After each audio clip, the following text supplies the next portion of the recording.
Here's a 64.5 Mustang. Looks a lot like the one my friend used to have way back in the day. He had a 66, and he put a 351 Windsor in it, and he had to weld the shock towers to that because they ripped out because there was so much engine weight. He put overload shocks in the front. I think he matched them up with some stuff that didn't belong up there, but he got something that fit. And the springs were so strong because he couldn't put any heavier springs in the front for the engine weight. So it ripped out these shock towers, so he welded them on there.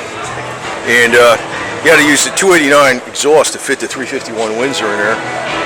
Then the whole thing was grabber green with cobwebs. You take the gun way back, and you spray it real far, and you sand it down, and then you put 15 coats of clear on it. The inside was an off-white with geometrics, different colors, with the cobwebs going over it, grabber green cobwebs. Then on the back, he cut out the wheel well like this. Hey man, you know, just before they were classics, cut out the wheel well like this, and we welded in these steel plates about this big, and shaped them out to this far, and the wheel well was cut out to there. And then you could stand on these things, man. It was like, I don't know what gauge it was like bumper gauge or something. And then he fiberglassed over that, and he made like, you know, molded in flares. And he had the biggest Mickey Thompson 50s. Low, I don't know what they were. Maybe it was L60 15s. I think they were the biggest ones that you can get at the time. They were the biggest ones that are going. He jacked the car up in the back and put a freaking Ford top loader trans, and he put a Jeep shifter in it, and the shifter went up to the mirror.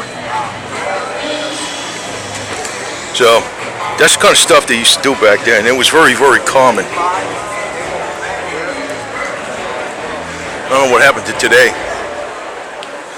you know. But I keep taking my vitamin C and vitamin D. I'll be out there and I'll recreate one. You know, I'm gonna get a big push bumper on it for Google cars and smash them into the ravine and take all the parts off them and sell all the electronics and make some money on the side, you know what I mean? Anyway, that's what you do, right? Anyway, Ford. Found on road dead, fixer repair daily, whatever, you know, anyway. Well, we can also say stuff about Dodge and Chrysler and Chevy, but, you know. This car, I remember this car so much because I used to help him out. He was the guy that was always doing it. He was the guy with the body shop I knew. And